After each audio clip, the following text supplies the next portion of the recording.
Good morning, live stream. Welcome to Civic Media Mornings. We will start momentarily.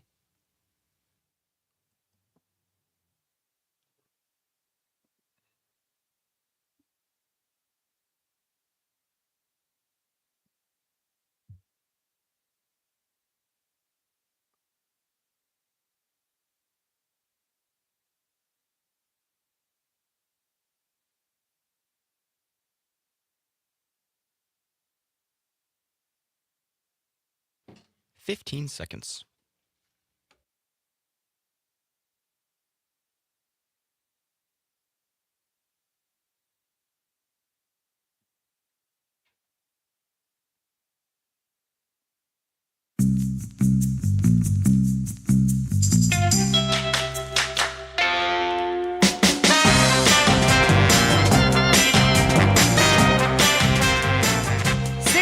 Right now. Thank you so much for joining us on Civic Media Mornings. Happy Friday. Almost a weekend. My name is Jamie Martinson. And I'm Brian Noonan. Good morning. We would love to celebrate the fact that this is the end of our first week with you on Civic Media Mornings, but there is so much to get to that we really need to get started. Jamie, maybe no surprise to you, a tragic surprise for me, and I'm sure a lot of other people. ICE back in the news, of course, coming on the heels of the shooting and the murder in Minnesota. Hey, we've moved out to the West Coast now, so this is we're making our world tour, I guess. And this is unfortunate news because, last night we were prepping for this show and we thought we had everything locked in. And as we were sitting there, we got a breaking news story. If you haven't heard this morning, 2 people were injured in a shooting involving federal agents in the evening in Portland, Oregon. And as of this morning, the conditions of those 2 people are unknown. Department of Homeland Security says Border Patrol agents were conducting what they call a targeted vehicle stop once again. Right. And DHS... They love vehicle stops. They do. DHS claims that the passenger was the target and allegedly linked to Train Day Aragua, but no evidence has been publicly provided of that. And of course, that is the Venezuelan gang that this particular presidential administration likes to tout as a reason for so many of these ICE raids across the country. It's funny. I had never, and I've been in a lot of major cities with a lot of major gangs and a lot of crime. Until this administration, I had never heard of this Venezuelan gang. I had never been aware of their existence. I'm not denying their existence, but I am skeptical of their mass infiltration of the U.S., whether it's apartment buildings in Denver or now on the West Coast. It just seems like another buzzword that is easy to throw around that most people are going to go, well, I've never been to Portland. Maybe they have a gang problem, and maybe it is. We know there's drugs coming out of Venezuela, so we can take disparate facts, put them together, and make a believable narrative. And that's what's scary. Now, here's what we do know this morning. DHS says that the driver tried to run agents over with the vehicle. Another kind of same story that we heard in Minneapolis, right? And that prompted the agent to fire a shot before the vehicle fled. Now, Portland police later found a man and a woman with gunshot wounds several miles from the shooting site. Local officials don't know the facts and emphasize that this investigation is still early. Now, from what we know this morning, Oregon officials are opening a state investigation into this shooting by the federal agents. And we'll actually tie that to Minneapolis here in just a moment because I'm skeptical that stays with the local authorities. Mayor Keith Wilson of Portland called on ICE to halt all operations in the city pending a full independent investigation. Cut one, gentlemen. This is what he had to say last night. Portland is not a training ground for militarized agents. When the administration talks about using full force, we are seeing what it means on our streets. The consequences are not abstract. They are felt in hospital rooms and living rooms, in the quiet moments when families try to make sense of what happened, what is happening. We know what the federal government says happened here. There was a time when we could take them at their word. That time is long past. That is why we are calling on ICE to halt all operations in Portland until a full and independent investigation can take place. Our community deserves answers. Our community deserves accountability. And most of all, our community deserves peace. Now, other local leaders, Brian, were urging calm last night, citing heightened tensions after the fatal ICE shooting in Minneapolis just the day before. And it's ironic because the mayor actually said that just a few hours before the shooting, he had been on the phone with Mayor Jacob Fry of Minneapolis and then took another phone call a short time later to get word that this shooting had happened in his city as well. Does this surprise you? If you want to get involved, and I would love to hear from somebody in law enforcement if you're listening, because we're seeing this same pattern. Oh, somebody's in a car. They're trying to, we get out of the car and they try to run us over. Can't you follow a suspect for a while, and when they stop and get out of the car, maybe do that? Is this how you, as whether you're a Wisconsin State Patrol officer, whether you're a local police officer, is this how you've been trained? Because we know that ICE training has been cut in half from 13 weeks to 6 weeks to try to get people in there.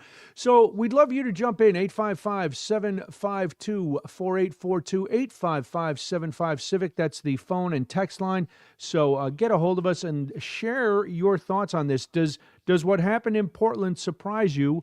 And I know I'm giving you a lot of questions, but it's questions that we have too. Would it be better, and I know this won't happen, but would it be better for maybe ICE to pull back for a little bit and let some of the tensions cool off? Because it's not getting calmer anywhere.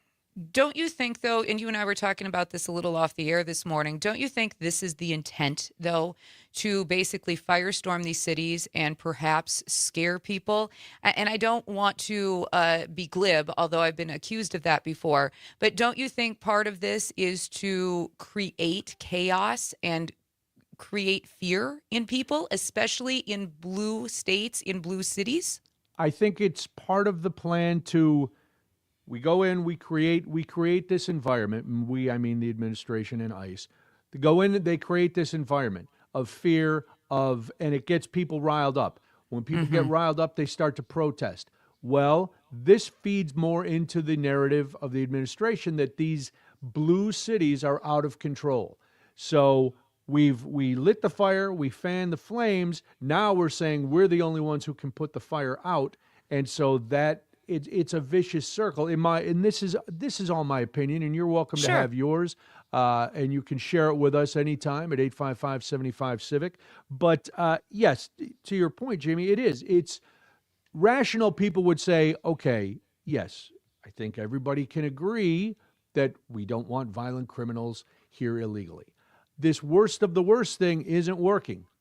Minnesota, and I saw people spinning it yesterday. Well, look at her car. It's got all kind of Kansas City stickers. Yes, it was reported that she just moved to Minneapolis from Kansas City. Her car, everything she has is still going to have some There's Kansas facts City and stories. There's facts and stories. Right. Sometimes these are facts that you have to just continue with. Facts are troubling. Facts are cumbersome. Facts are sometimes gibberish, Jamie. That's right. To go with your glib conversation. That's right. We've been accused of those things. It's fine. We'll own it. We do have a couple of phone calls this morning. Cindy from Appleton wants to chime in. So good morning, Cindy. What do you have for us this morning? Well, I have a couple things. First of all, I agree with the fear factor, and I know they're doing this because they want people to not be able to go out and vote. This is just putting the fear of God into people. If you go out and vote, you're probably going to get shot. So that's number one. And number two, where the hell is our Congress and our Senate on reining in this maniac? And this ICE needs to be completely defunded and defunct. Well, it's funny you bring that up, Cindy, because that's on the docket for today, because there has been some movement. There was movement in the War Powers Act yesterday, so a lot of stuff going on that hopefully. Yes. Some people in Congress are starting to come to their senses and say, "Oh boy, this is not where we want to be." You got to think that at some point, this honeymoon with Donald Trump and the administration in an election year, and also closer to the fact that the House is losing their Republican majority very quickly due to people stepping down, quitting. There was a death earlier this week. You got to think that maybe this honeymoon, I feel like it could be ending. Maybe the bubble's going to burst just a little bit where maybe we start making headway. Maybe that's too optimistic on a Friday. I don't know, but Well, we have, and I'm listen. This is an old radio trick, folks, and I'm not doing it. We have some bipartisan good news coming out of the Yes. Congress Yes, that we and will we'll get to in just sometime this Yes. half hour. So there is reason for at least considering optimism and hope for a little bit. Mark is in Prairie du Sac. He wants to get involved in the program. Mark, good morning. Yeah, good morning. Yeah, this reminds me of a line from the Declaration of Independence, or a couple of lines actually, referring to the large number of troops that the king was, quartering in the cities of, in the colonies, and then that providing them, through mock trial, the ability to get away with murdering citizens. I mean that that's not exact quote, but it actually does say, murdering our inhabitants. yeah, absolutely. And that it is just beyond the pale that these people are not receiving adequate training. They're not receiving the same training that police officers. They're so in such a big hurry to, increase the number of their troops. I mean that this is just insane when you do that kind of thing and no kind of real planning at all. They just want to have the impression of that they want to deport millions upon millions of people, including people that have actually become citizens because they had a traffic ticket 15, 20 years ago. They bounced a check. Yeah. I mean, that it is just beyond the pale that they're doing this kind of crap. Thank you so much for the thoughts this morning, Mark. We really Thank you, do Mark. appreciate it, and you can't disagree. I mean, let's jump in here. We've got some more people on the phones, but we do want to give a little update too on what's been going on in Minneapolis. Yes. We now know, thanks to the Minnesota Star Tribune, that the man who fired the fatal shots that killed Renee Nicole Good was Jonathan Ross, of course, an ICE agent. He's described as a 10-year law enforcement veteran and a Minneapolis resident. Now, here's the part that I think is bothering me the most about this. Federal investigators are limiting Minnesota's oversight into all of this. Yes. And they're actually denying the Minnesota Bureau of Criminal Apprehension access to evidence and blocking their involvement in the investigation. And Tim Walz, of course, we've talked about him quite a bit this week on this program. He actually warned Minnesotans yesterday not to trust any findings from this investigation being conducted solely by the FBI. That's where we're at in this country. Cut to Boy Clarion, please. We have learned that the Trump administration has now denied the state that ability to participate in the investigation. And I just want to make this as clear as possible to everyone. Minnesota must be part of this investigation. These are nonpartisan career professionals that have spent years building the trust of the community. Here's what I think. I'm sorry. This is just outrageous. Why, unless you have something to hide or you feel that you are guilty, why would you not allow the law enforcement and investigative community of Minnesota that already has proven that they can go out and look at something like Derek Van Orden and get convictions? Yes. They know what they're doing. And if you're, please, I know we're all supposed to ideally trust the government. If you're looking at where the FBI and where DHS and where ICE, who they all report to, and thinking that any truth is coming out of this, you're dangerously naive, I would say. Yes, absolutely. And you know what? We're going to come up on the break here in just a minute. I have some thoughts on this. Should we pick this up after we Yes, get back let's- from the break? We have some yes. more people on the phones. We've got some texts coming in this morning. And Remember, there's more developments of this story. There's more aspects of it. Yes, so we we'll will talk keep it about up. that in just a moment. If you want to get involved in the conversation, 1-855-752-4842. That's 1-855-75-CIVIC. It is 6:19 right now. Civic Media Mornings. My name is Jamie Martinson. And I'm Brian Noonan, and this is the Civic Media Radio Network.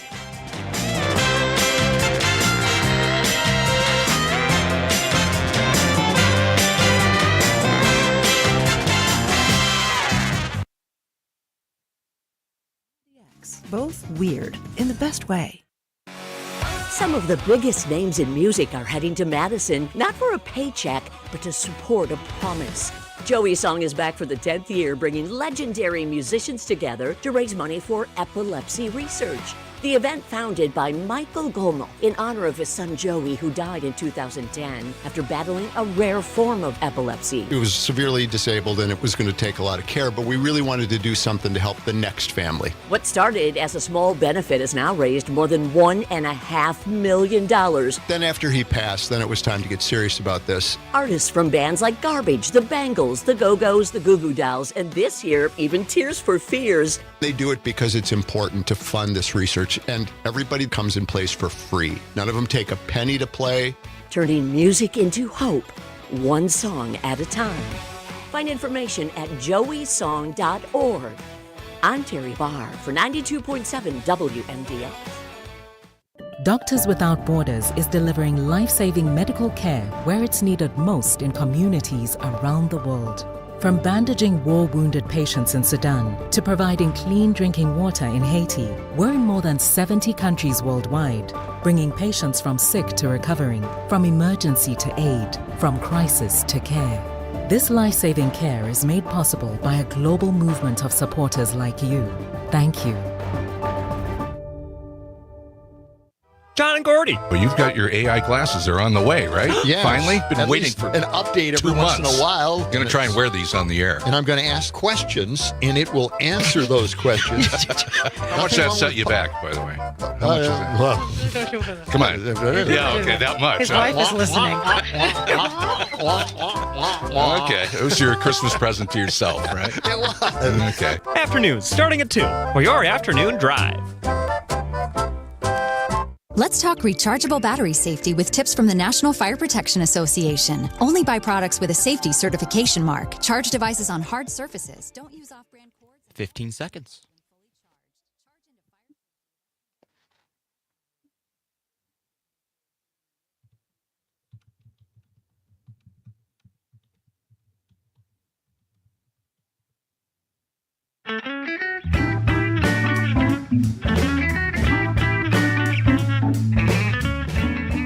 It's 6:22 right now. Good morning, and thank you so much for joining us. If you're listening in Oshkosh or Appleton on WISS, maybe you are listening in Eau Claire on 93.5 The Tap.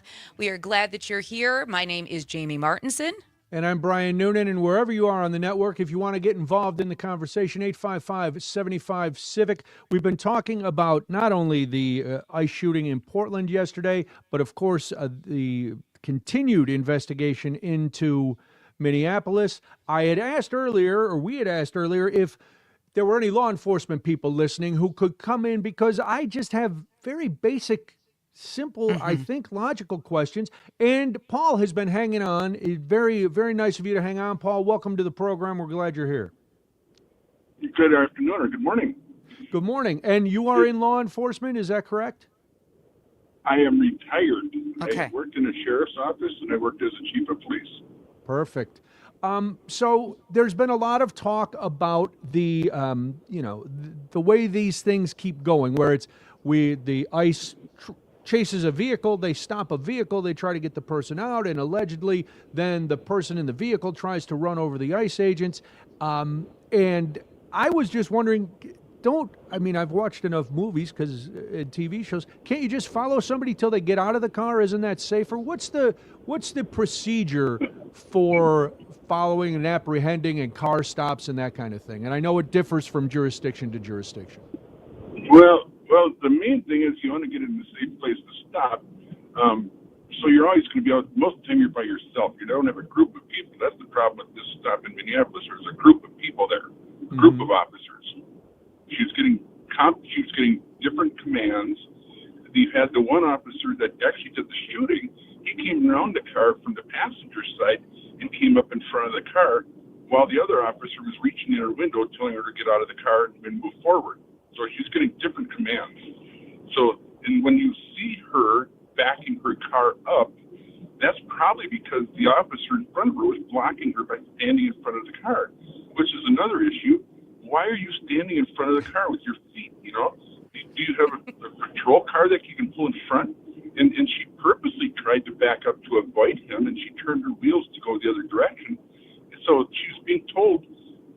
car, and then she's got this other guy reaching her window at the same time. So I'm sure her attention was at the guy on her left that was reaching in, grabbing at her door, and she was scared to death and tried to pull forward. You got this guy in front of her, so she backed up and then actually turned her wheels to go forward, which is, you know what? If you stand in front of the car and try to run somebody down, that is deadly force. Of course it is.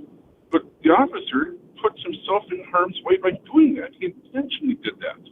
Because if she pulls forward 3 feet. Paul, in your experience in law enforcement, what's the definition of self-defense? When is an officer seriously, because we keep hearing that, but the officer acted in self-defense. What is the threshold for self-defense? Well, it's called the use of force, and it's basically the use of force is if either you or somebody else is in imminent in harm's way of great bodily harm or death. So in this case, you stuck yourself in front of that car, creating that harm. She didn't have you in any harm's way. You put yourself in harm's way, and that's my problem. Is there's certain Rambo cops that like to jump in front of the car and stop them and threaten that they're going to shoot them if you move forward, which is what truly happened here. And I haven't seen what happened in Portland, but my gosh, the biggest problem is communication.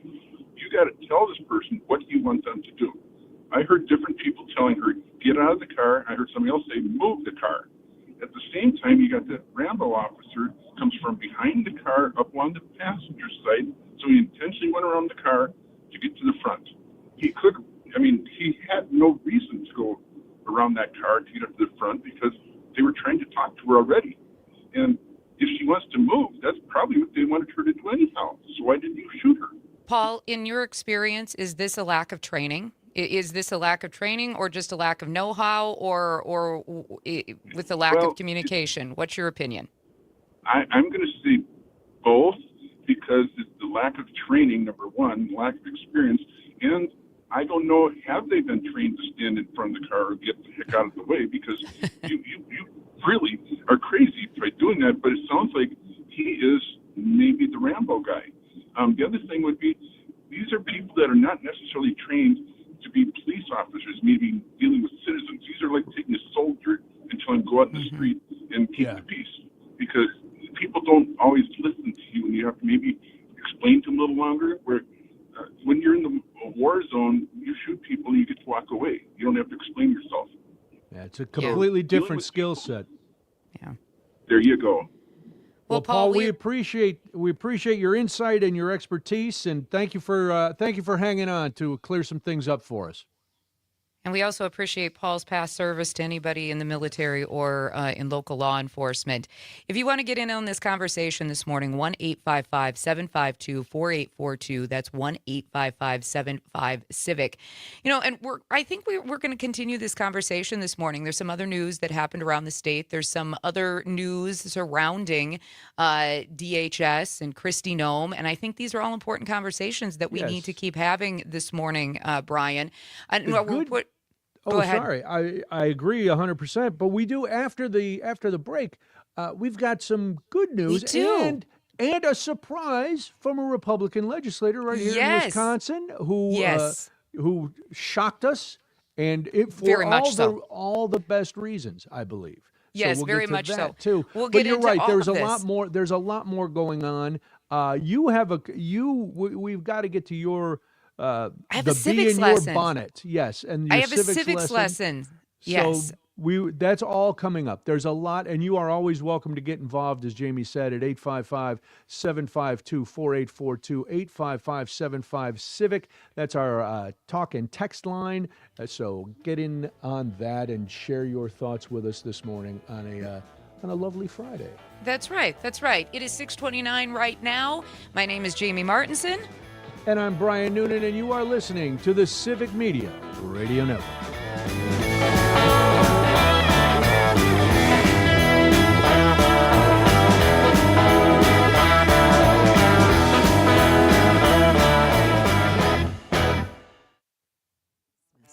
It's not a lisp. It's where we live. WMDX. Construction barrels bloom every spring. So do opinions.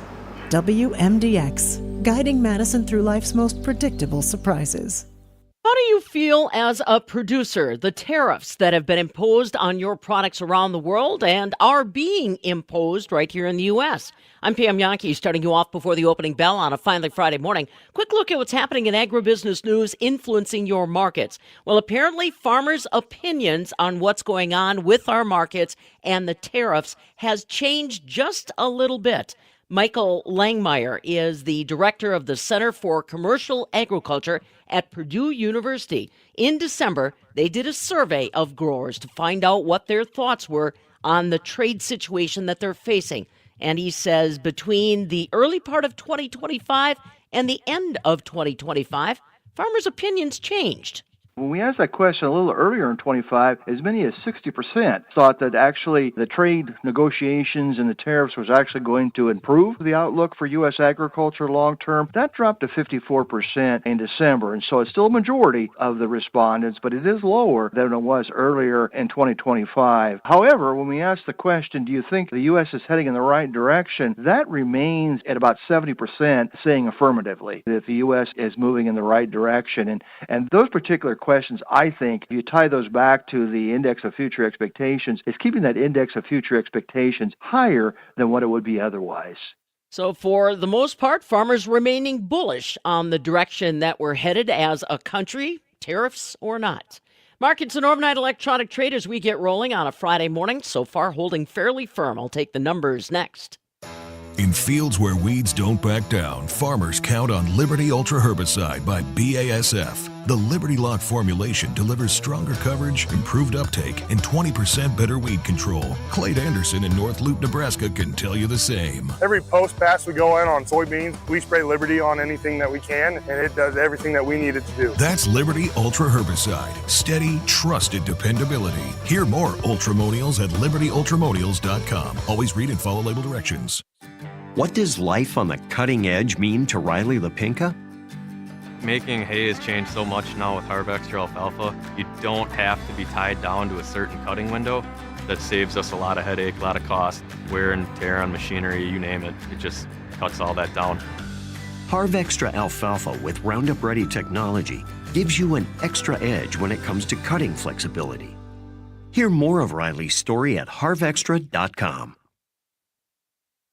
In overnight electronic trade, March corn's unchanged right now. March soybeans are up a nickel at 10.66. July wheat unchanged. Our barrel cheese was unchanged. 40-pound block cheese dropped 3.5 to 133, and double A butter down 2 on Thursday to 130.25 per pound. Just a quick market snapshot on a Friday. I am Farm Director Pam Yankee. From the capital to your kitchen table, Madison's biggest stories live right here on 92.7 WMDX. It is going to be partly cloudy today with a high right around 41 this afternoon. The wind out of the northwest at around 5 to 15. Tonight, mostly cloudy. We're going to drop into the mid to upper 20s for an overnight low. Tomorrow, cloudy with some snow around or just less than an inch with a high tomorrow of 33. I'm meteorologist Sean Cable. Current temp now 37. Reading aloud to children sharpens their listening skills, expands their vocabularies, and nurtures a lifelong love of reading. That's why Reading is Fundamental, the nation's leading children's literacy nonprofit, offers free monthly read-alouds by popular authors through its Rally to Read program. Visit rallytoread.org to watch the read-alouds and discover exciting reading activities for school and home. Visit rallytoread.org today. Join me, Tom Hartman, each and every weekday from 11 a.m. to 2 p.m. for the Tom Hartman program right here on Civic Media. I talk about the issues that all Wisconsinites can get behind, from unrigging our economy so it works for all of us, not just the billionaire class, to improving our representative government, to delivering on the promise of we the people. Tune in middays right here on your local Civic Media station from 11 a.m. to 2 p.m. for the Tom Hartman program. Tag, you're it. Pete Schwaba on the next Nightlight. 15 seconds.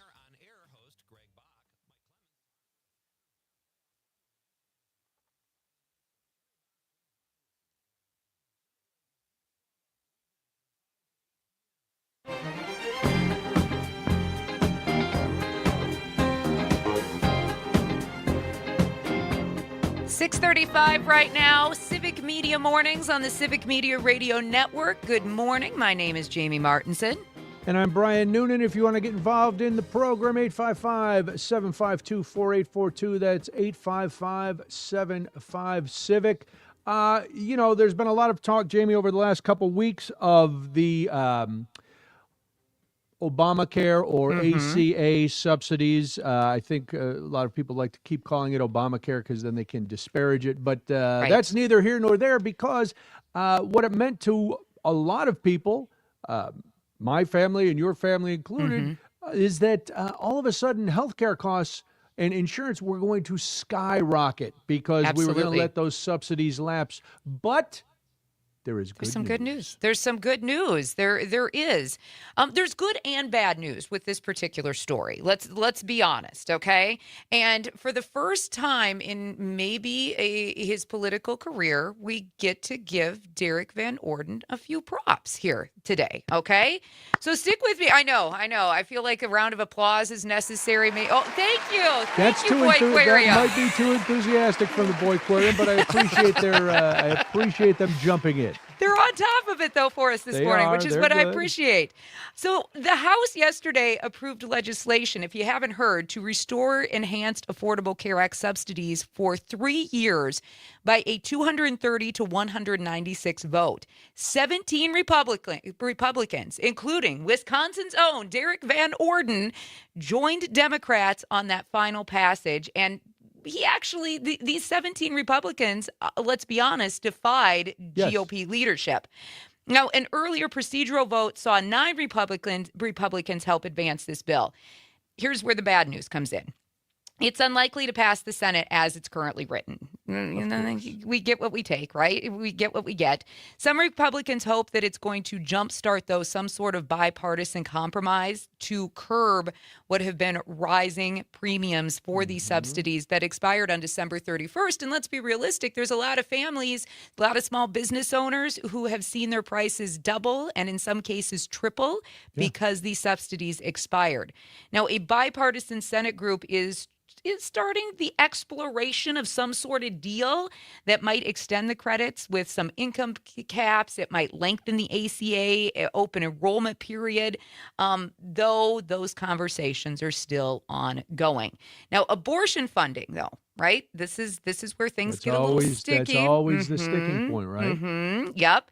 These talks are complicated because there's several disagreements over the Hyde Amendment, which would limit federal funding for abortion.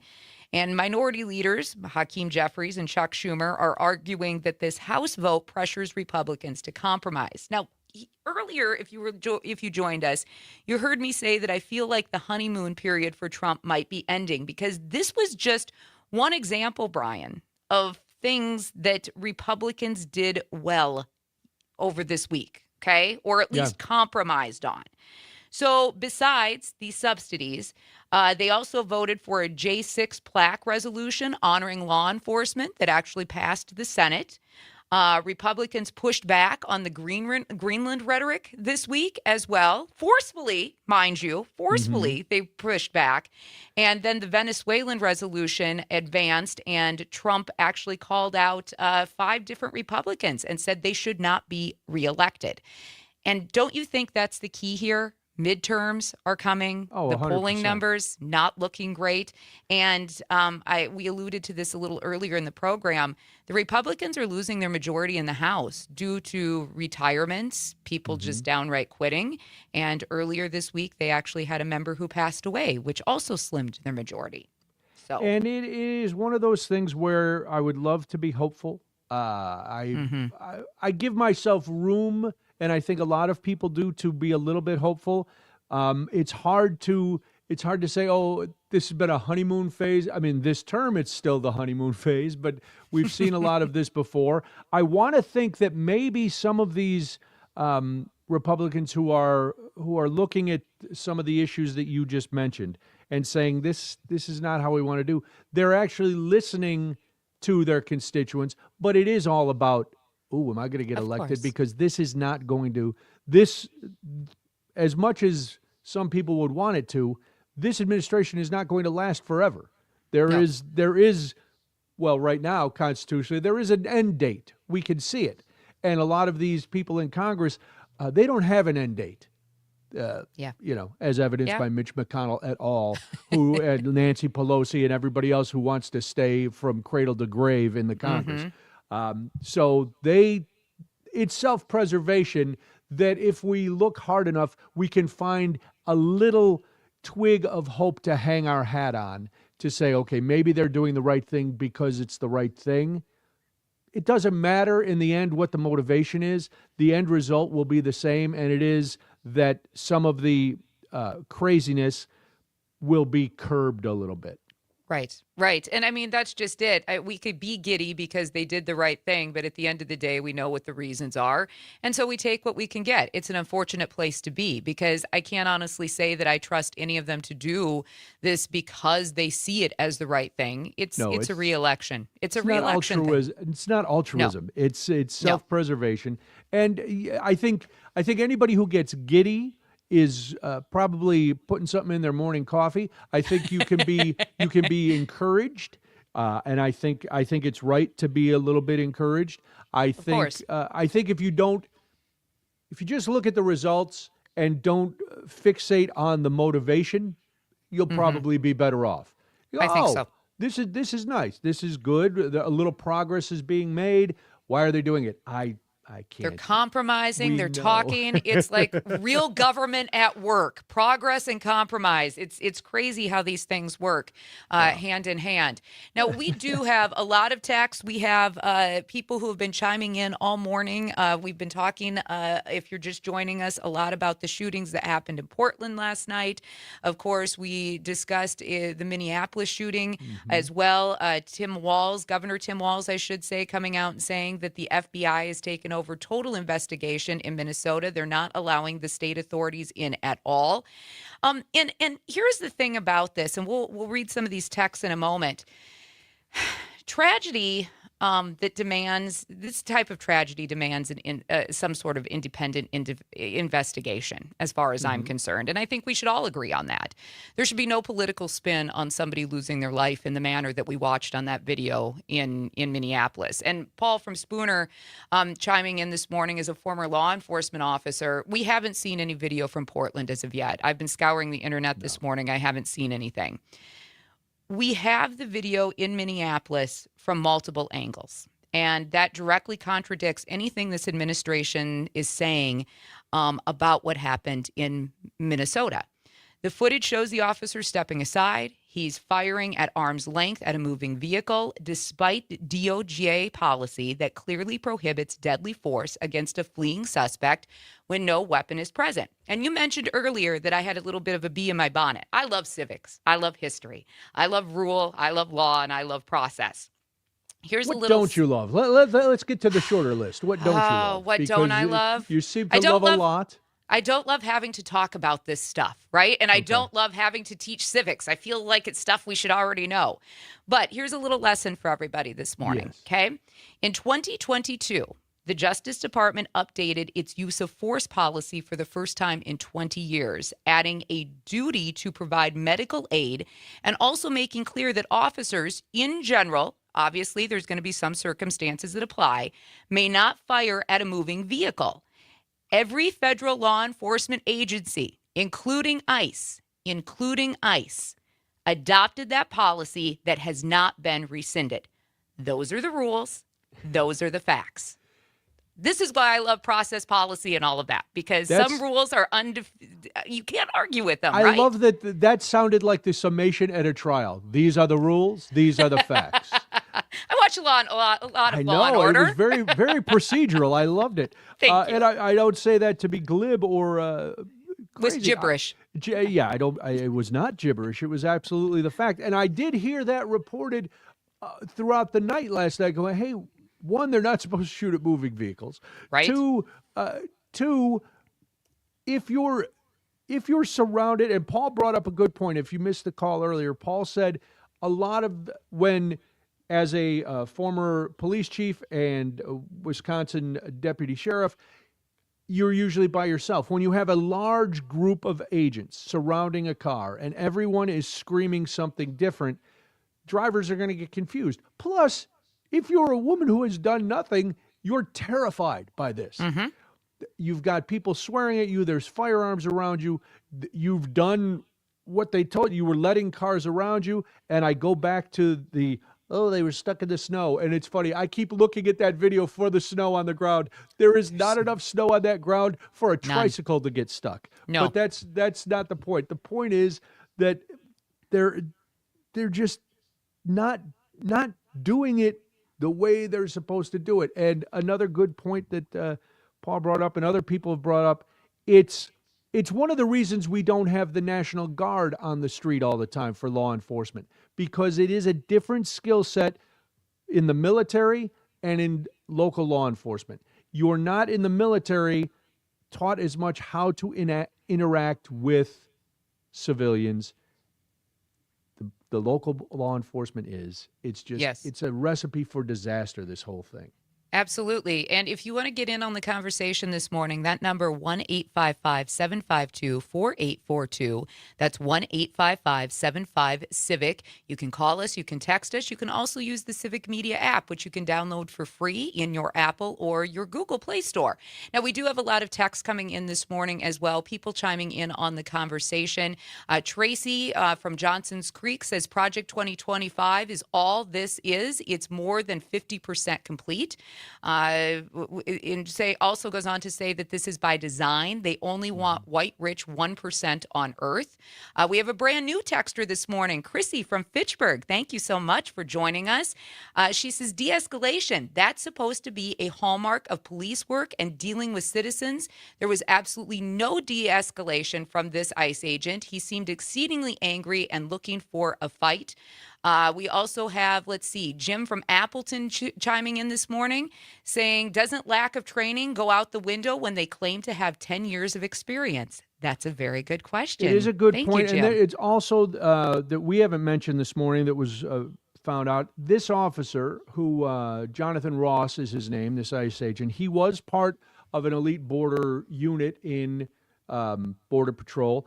He also 6 months ago was in a situation like this, and he was hit and dragged by a car. So now there's been some attempt to spin the story as he was still traumatized by this. Well, if you're suffering, and I'm not negating that being hit and dragged by a car would cause you trauma or give you pause, but if that is the case, perhaps you are not the officer to be put out on the front lines stopping cars and doing that kind of procedures. Maybe if you're traumatized or injured from a previous episode, that 6 months is not a long time. If you were hit by a car and dragged in a stop, right? Put him in the office, put him on a desk, put him in support roles. But you don't. That's not the guy. Or if that's not the case, then don't use a legitimate reason as a smokescreen. Right. Absolutely. Absolutely. Again, if you want to be involved in the conversation this morning, 1-855-752-4842. You are listening to Civic Media Mornings. My name is Jamie Martinson. And I'm Brian Noonan. And we will be back with more on the Civic Media Radio Network.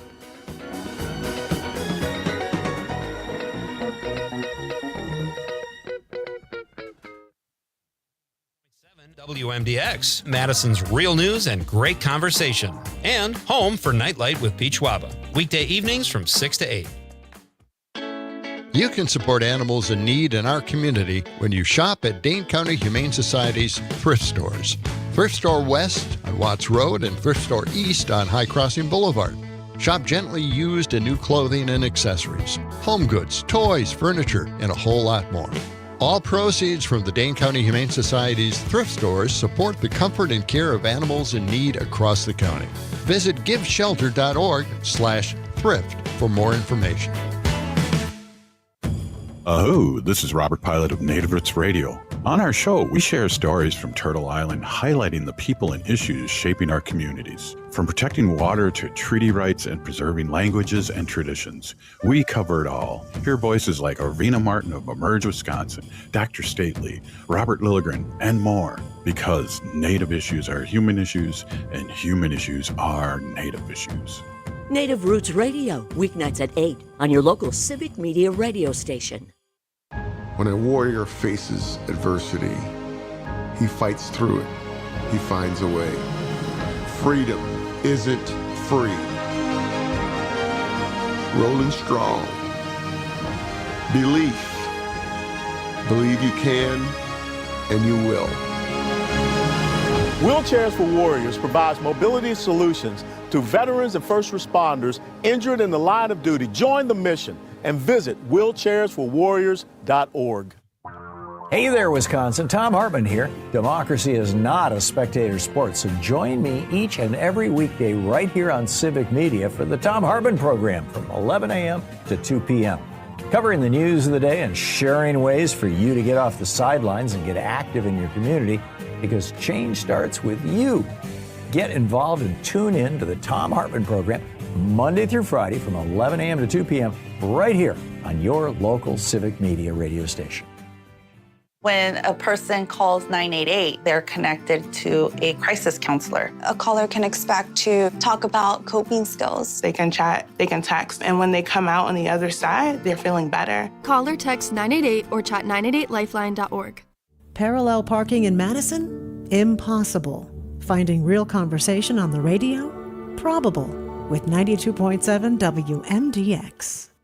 John and Gordy. We're talking with Mike McCabe. The people of what we call Greenland don't call Greenland Greenland. They call it Galaklit Nunat. We have dialed up our friend Julian. It is said something along the lines of Galaklit Nunat. And now you know why I stumble over it every single time it's pronounced. That's Greenland's proper name. Okay. That's what the locals really want it called. Afternoons, starting at 2. 15 seconds.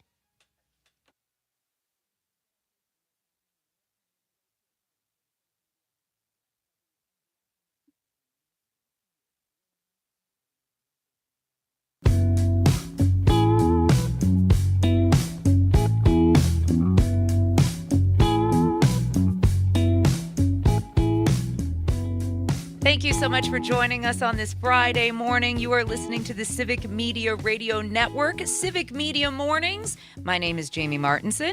And I'm Brian Noonan. We've been talking a lot about ICE and the Department of Homeland Security and the incident in Portland last night and the murder in Minneapolis earlier this week. And there was talk, there's been the drumbeat of impeachment, and Kristi Noem has got to go, and perhaps all of this. And there was a little bit of developments on that yesterday, Jamie. There was, absolutely. Representative Robin Kelly from Illinois says that she is going to file articles of impeachment against Kristi Noem. The move follows, of course, the fatal ICE shooting of Renee Nicole Good in Minneapolis. She obviously, Robin Kelly, that is, announced these articles of impeachment before the shooting in Portland last night. So you got to think that there'll be another line added to her articles. She accused Noem of turning ICE into what she called a rogue force and called the situation impeachable. She does plan on 3 articles alleging 1, obstruction of congressional oversight and misuse of funds. 2, violations of due process and unconstitutional actions. And 3, abuse of office for personal benefit. Kelly also acknowledges that this effort is unlikely to succeed given the Republican House majority and the Senate precedent. But kudos to somebody for taking a stand, perhaps. Yeah, you have to, there has to be, you have to show people that you're watching. And yes, there's a high likelihood, as Kelly said, that this is not going, it's not going to go anywhere. No. But it's got to be on, there has to be a record of it. It was almost like they were talking about yesterday, the War Powers Bill, where you want things on the record so that down the road, who knows what's going to shake out, if anything. But after this administration is out of office in a few years and things are looked at, who knows? Yeah. But you have to have that paper trail. Yeah, absolutely. We've got other texters chiming in this morning. Another brand new texter, thank you so much, saying this administration, like we pointed out earlier, isn't going to be around forever. So the point of these confrontational interactions is dictated by the administration so that perhaps there's distrust in the government and to also create an impact that's going to be around for some time beyond them. Yes. And you can't really argue with that. We also have Scott from Madison chiming in this morning saying it sounds like this ICE officer, we were talking about him before the break, Jonathan Ross in Minneapolis had gone through some trauma, been dragged behind a car just months before the incident earlier this week. Maybe he should go talk to his union leader, says Scott Madison, about some of these issues to see if he can get put on some sort of desk job, as you kind of alluded to there, Brian. Well, yeah, but you know, and this is not shade on any law enforcement person. This statement to say a lot of people don't want to do that because you don't want to appear weak to your coworkers. Of course. So especially in that sort of high testosterone job, you're gonna bury that kind of stuff, and that's all okay. Again, the point is, if that's a real problem for him, which I would not be surprised and I would not blame him for, absolutely, he's in the wrong spot. Absolutely. That's all. He's in the wrong position. We gave kudos to Derek Van Orden earlier. We've been talking a lot about bipartisan support, and now two Republican representatives here in Wisconsin are trying to pass a new bill, which on the surface I'm very nervous about, not for political reasons, but because we've all been in traffic. They want to see self-driving cars on Wisconsin roads. They do. This is a law that they are proposing. It's one Republican senator along with two of the representatives, and it would essentially create a state safety board to oversee autonomous vehicles. Operators of those cars would need a permit, some vehicle registration, proof of insurance, and provide emergency response guidance for first responders. Now, we would not If the paramedics come, I'll be in the back seat asleep. That's right. That's right. Now, we would not be the only state in the country to have some sort of rules and guidance on this. There's several states, including, and it varies by different degrees, whether it can be fully autonomous, whether it has to be a safety level of 4 out of 5. But Arizona, Nevada, Florida, Georgia, North Dakota, West Virginia, Michigan, Pennsylvania, Illinois, New York, Hawaii, Iowa, Massachusetts, New Mexico, even my home state of South Dakota, Virginia, Washington, just to name a few. The list is actually longer than that. You can't hit anything but pheasants in South Dakota. You've This is already true. made that very clear. This is that and fence posts. There's those out there as well, and that's pretty much it. That's about all you get in between. Pintos in a field. That's right. Well, I know. My mom just learned some of these stories about my childhood listening the other day, and she's like, I would have killed you had I actually known some of this was going on. Good to learn. The statute of limitations is long past for those infractions. Right. I'm torn on this, to be quite honest, because part of me is like, oh my gosh, I don't want to give it over to our robot overlords and let them drive the cars. But then I go out, even just to run to the store yesterday, and I see how humans are driving, and I'm like, can the robot overlords be that much worse? You know, if we can get enough data to support that, hey, this is safe, as safe, or in some cases safer than having human beings behind the wheel, then I'm open to it. I think there still needs to be a lot more testing done, a lot more study done, and for people, you know, the boy Aquarium probably firmly behind this, because then they can text and TikTok and make their videos and do their they've illegal got opinions. online I can betting. tell they have opinions. I love it. Yeah, you know, I could be on my phone. I don't even have to look at the road. That's a very good point. I could tweet about sports. Oh my gosh. Tweet nonstop. Well, unfortunately, Boy Aquarium, current Wisconsin law does not allow fully driverless vehicles without someone in the driver's seat at this point. I know. Oh my gosh, the disappointment on their faces. But you could sit in the driver's seat with your hands up like you're on a roller coaster, just going, wee! That's so much fun. This is a good time. was a good time. Jamie, we're going to Russia after the break. Who are we are. going to We talk to? are. Yoshiko Herrera, professor over at University of Wisconsin-Madison, is going to talk with us about the relations between Russia and the United States after that tanker seizure at 6:59 Civic Media Mornings on Civic Media Radio.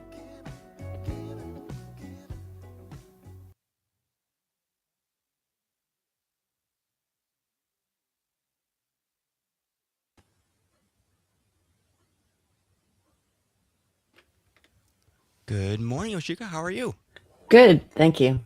Oops. Good morning, Yoshika. How are you? Yoshiko, how are you? Good morning. Thanks. Good. Good. Thanks for being here. We appreciate it. I just want to make sure you can hear me okay. We can. I can hear you fine. I got new headphones recently, and I haven't tried them out yet. No, you It sound sounds great. really good. Okay, good. You sound great. And Brian, I didn't mean to cut you off there. I was getting the rap sign feverishly from Boy I Aquarium. saw them. I had one eye on the Boy Aquarium and one eye on the clock. I knew where we were. We were ready. We were wrapping it up. And It worked out. Again, they're rounding up their horses in there. I gotta. Sometimes, boys, you got to trust the process. We, know that I'm frivolous about the clock at certain times, but when it's coming like on this network and everything else, I got one eye on the clock, one eye on you, and both my ears on Jamie. So we got it. Perfect. Thank you, Brian. Okay. So I think the purpose of our conversation, I'll get there yet. The purpose of the conversation will be to basically just discuss where we go after the U.S. seized the Russian tankers and what, in your expertise, where you think, this could be headed. Obviously, there's already been some tensions between, with everything happening in the Caribbean. And so we'll just kind of pick your brain a little bit this morning, if that's okay, Yoshiko. Yeah, sounds great. Okay, awesome. And we may delve into, is Russia a threat in Greenland as is trying to be painted that, Russia and China are, that's why we need to buy or steal or take Greenland. Pillage. Sounds good. Whatever. No, I'm not sure. 56,000 people. I'm not sure what terms we're using. We're in such uncharted territory on some of these things. Yeah. I actually think the buying is pretty much out of the question. Yeah. Mm-hmm. Well, if you listen to Denmark and their leadership, they're like, no, you don't get this. we're not they selling, definitely not don't want to you. sell it. Sell it. And then it's, we'll give every citizen of Greenland, what was it, $100,000 if they secede? Yeah, I don't think that's going to go over well. I don't think so either. If it actually came to pass, I think that would be pretty unpopular.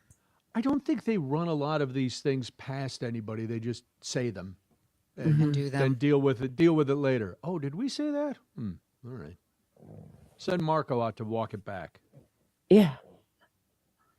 That poor man. I mean, I don't want to feel sorry for too many people in this administration, but he looks miserable every time he gets to a podium. He literally looks miserable. It's the old argument, though. He took the gig. He did. I understand that. I'm not arguing with that. He just... why would you stay in a job that makes you look that miserable? Or why would you even want the gig in the first place? It's funny. Just yesterday I was thinking it must be so much stress. For whatever reason, it came into my head, like, that guy is under a lot of stress. I mean, every day is just another terrible thing going on. Well, we talked about it earlier this week, too. Even when you watch Caroline Leavitt at the podium, she winces at some of the questions. And that was a question we had raised the other. If you're that uncomfortable, why do you continue to do this particular job? I don't know. I think she enjoys her job. You think so? To me, Okay. she looks a bit different. Yeah, I think she enjoys it. Rubio, I don't know. He's more of a question mark, but there's a psychology that goes into this that I could never fathom. I can't imagine being miserable doing something every day. I don't know. For some of them, it's actually like a game. I mean, they just enjoy the sparring and Yeah. and they don't have any strong actual views of their own, so it's not like they're really upset about it. It's just Sure. it's just a game. I don't know. I mean, I don't know anything about her. It's weird. It's very strange. We live in very weird times, though, where Yes. it's nothing's normal, Absolutely. right? Nothing's Yes. normal where you can't be like, oh, this, presumably you can't really presume anything about anybody right now. Mm-hmm. Gotta read my notes.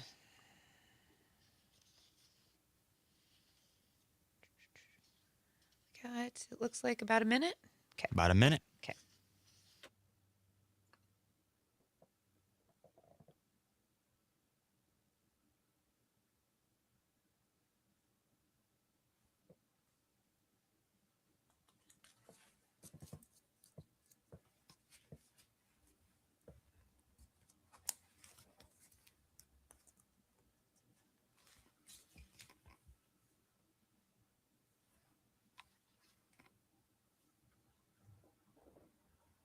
$15 seconds.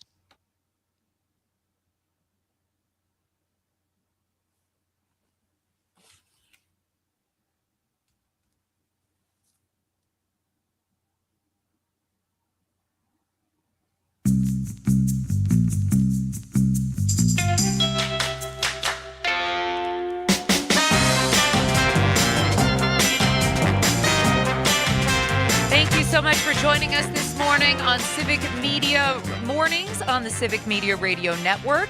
It is 7:06 right now. If you are listening in Wausau on W6XCO or even on WRCE in Richland Center, anywhere across the great state, or of course on the web or on our app, we appreciate you being along this morning. My name is Jamie Martinson. And I'm Brian Noonan. Thanks for being here. We've been talking about Venezuela since Saturday for a number of reasons. And then news came out the other day that the U.S. has seized a couple of tankers flying Russian flags because there was sanctions against Venezuelan oil, and the U.S. decided to board these Russian tankers. Now, some in Russia are calling it an act of war. Moscow's official statement was just a little more cautious. They wanted the foreign ministry urged the U.S. to respect the rights of the Russian citizens on board and to, quote, put no obstacles for their soonest return to the motherland. To help us make sense of all of this, Yoshiko Herrera is a professor of comparative politics and international relations at UW-Madison. She is the author of Imagined Economies, the sources of Russian regionalism. Yoshiko, thanks for being here. We appreciate your time. Thank you. So what does this say that there's those two responses from Russia, one a little more scary, quite frankly, calling it an act of war, and the other urging calm. In your opinion, where does this incident fall, and what does it mean going forward? Yeah, it is an interesting incident. I don't think it actually is going to be very impactful for the U.S.-Russia relationship because, for one, we haven't heard from Putin at all on this. Second, the Venezuela operation by the U.S., I think, is very embarrassing to Russia overall because it was executed almost perfectly from the U.S. side. And I mean, whether you agree with what the goal of the operation was, it showed the capability of the U.S. military. Yes. And Venezuela is supposed to be an ally of Russia. Maduro has visited Putin. So just like Iran, the Iran strikes, this is another case where, or just like the Armenia-Azerbaijan conflict, these are cases where Russia is supposed to be allied with a country, supposed to be helping out, and they are unable to project power and help their supposed allies. So the whole thing looks very embarrassing for the Kremlin, not to mention the sort of kind of spectacular success of the U.S. capabilities in contrast to what Russia is doing in Ukraine and how their military is doing. So there's actually a lot of internal criticism within Russia saying, why do we look so bad? Why can't we do something like this? But But they do have to put out their statements about, oh, the U.S. is terrible. It's piracy. It's really terrible. But they are really not able to project power, and they couldn't have saved. There's not very much they could do to stop this. And on top of all that, they want to preserve a decent relationship with especially the Trump administration, because they know that that's the only thing saving them from the U.S. going back to fully aligning with NATO allies and Ukraine, and that's bad for them in the overall war with Ukraine.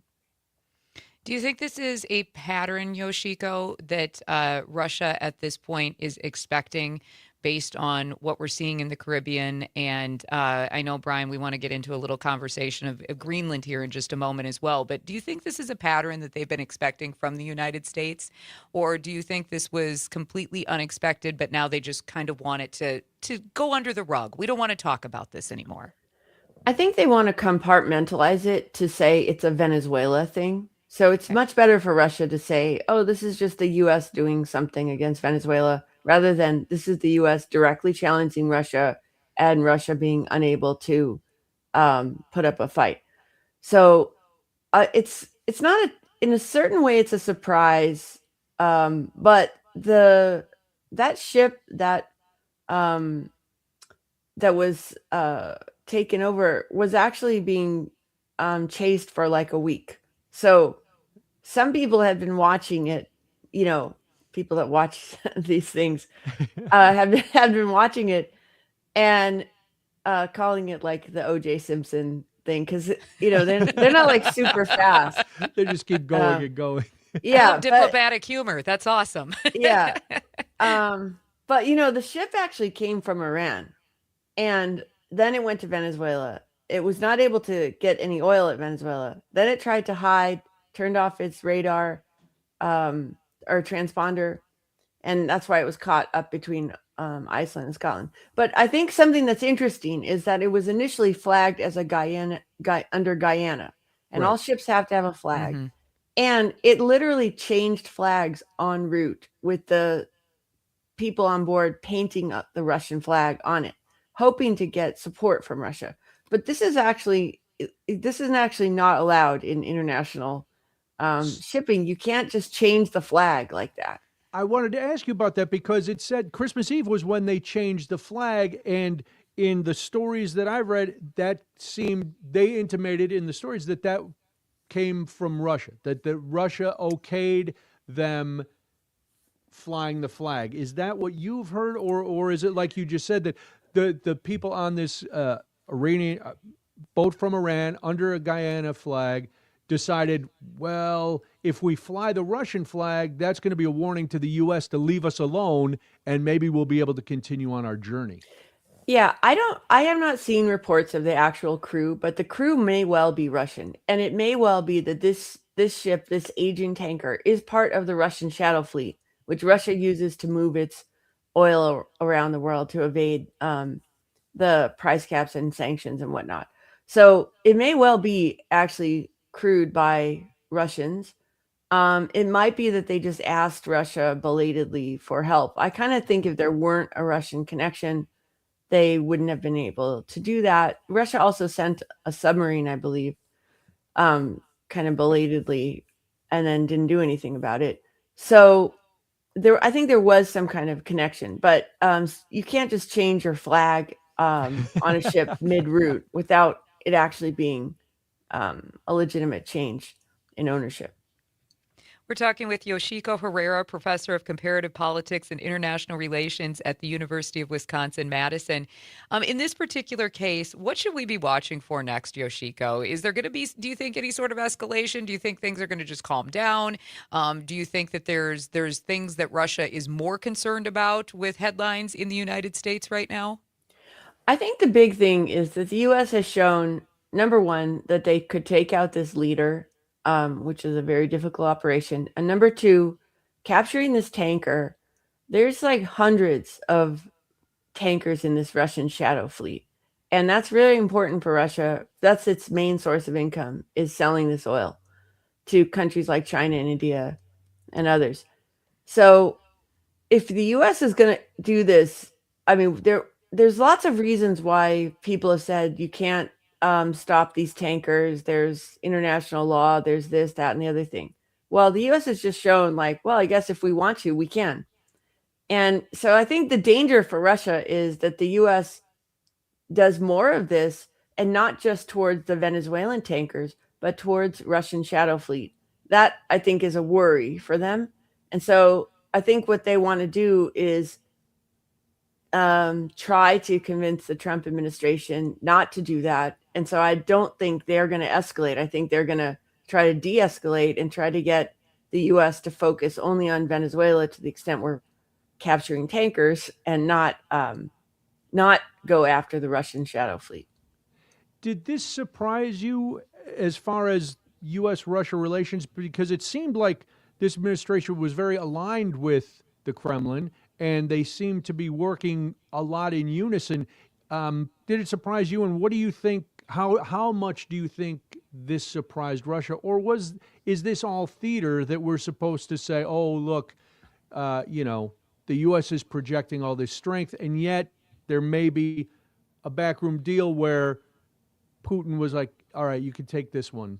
Just. Yeah, I don't think there was a deal. I mean, there's some speculation that there was a deal. I actually think it's in Russia's interest to claim there was a deal, because it's less embarrassing to them. Because then it's like, oh no, we said you could do that, rather than we had no idea what you're doing and we tried to stop you a little bit, but we're actually totally incapable of doing anything about it. So I don't think there was a deal. And I think that this is more related to the U.S. operations in Venezuela, and the fact that the ship changed its flag to Russia at the end of a week-long struggle is just sort of another part of the fascinating journey that this tanker's been on. Well, let's change gears just a little bit while we have you here, because this week has been crazy as far as news headlines, and there is now talks that the United States would like to invade. We're really not sure what they want to do with Greenland, but everybody thought at one point in time this was some sort of pipe dream of the Trump administration. It turns out maybe it's more serious. And Russia has been tied to these conversations. Is this something that Vladimir Putin would like Trump to do? And so in a big picture, what is your take? Do you think that this talk of Greenland has anything to do with this administration trying to appease the Kremlin at all? Yeah, I think this is like a really serious and dangerous issue. I was thinking about this yesterday, that if Putin had a fantasy of like what would be the greatest thing for Russia, a U.S. attack on Greenland would be up there, because he has long sought the destruction of NATO. And for the U.S. to attack a NATO ally would destroy the alliance. I mean, how would it even work in terms of our military sharing and whatnot? I mean, it's a total disaster for U.S. foreign policy if U.S. attacks a NATO ally. So from Putin's perspective, this would be great. I wondered myself whether there was any encouragement by the Kremlin in those phone calls. I mean, that's pure speculation on my part. But like, for sure, Russia would love for the U.S. to attack Greenland. The thing that makes it all the more insane is that we already have an agreement with Denmark that we have basically unlimited capacity, unlimited ability to build out our military bases or do whatever we want in Greenland militarily. So it's like you already have an agreement with an ally that says you can build whatever bases you want here if there were a security threat or you just wanted to. So we already could do that. We don't need to capture it, make it part of U.S. territory, etc. So it's just sort of gratuitous to want to do this at all. Yeah, and the agreement also says if we need any sort of minerals or things like that, that they are open to negotiations to get that. So it seems like we've been getting along for a long time. Yes. And it's funny. I was going to I stopped myself from asking you the question of maybe there was encouragement because I didn't want to seem like I was all conspiracy after bringing up the other possible backroom deal. But there's a lot going on. Yoshiko, listen, we're going to have to talk to you again because I'm sure this is not going away. It was a pleasure having you. Thank you for your time. Thank you. Yoshiko Herrera is a professor of comparative politics and international relations at UW-Madison. She's also the author of Imagined Economies, The Sources of Russian Regionalism. It is 6:20. I'm Brian Noonan. I'm Jamie Martinson. You are listening to Civic Media Mornings on the Civic Media Radio Network.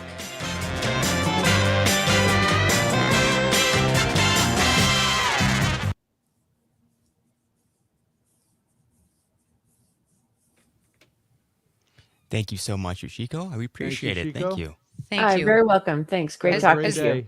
I'm sure we'll reach out again as this Greenland story continues to advance. We'll probably need to get into this a little deeper. Okay. Thanks a lot. Thank Bye. you. Thank you. Have a wonderful weekend. Brian, Dom, I was watching the time. You were, man. I was watching. Do we want to? Should we recap? We've still got some more texts coming in. Is there anything? I don't know. No. Trying to see what we've got. Wow, Dave from New Berlin. You are prettier than Pat, Jamie. I saw that too. So that's a very nice compliment. Thank you. That's good. It's good that I'm prettier than Pat. I appreciate that. It's a tough beat.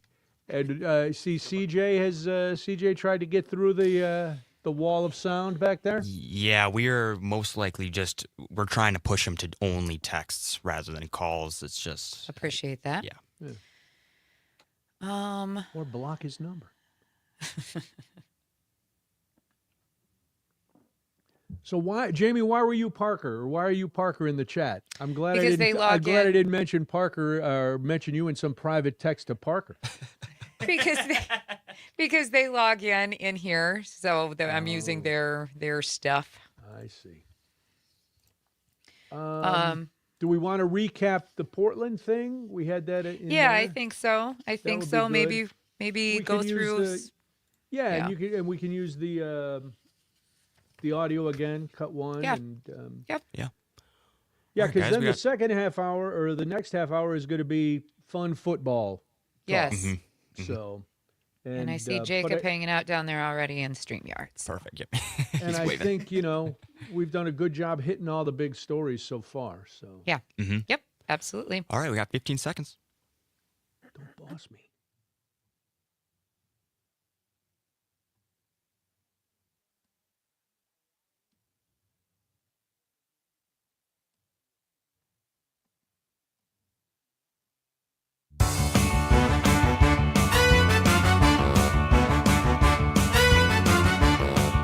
It's 7:22. Thank you so much for joining us on the Civic Media Radio Network. You are listening to Civic Media Mornings. My name is Jamie Martinson. And I'm Brian Noonan, and we thank you for listening on WRCE in Richland Center, WMDX right here in Madison, Appleton and Oshkosh on WISS, all the stations on the network who've been hanging out with us all week. We appreciate that.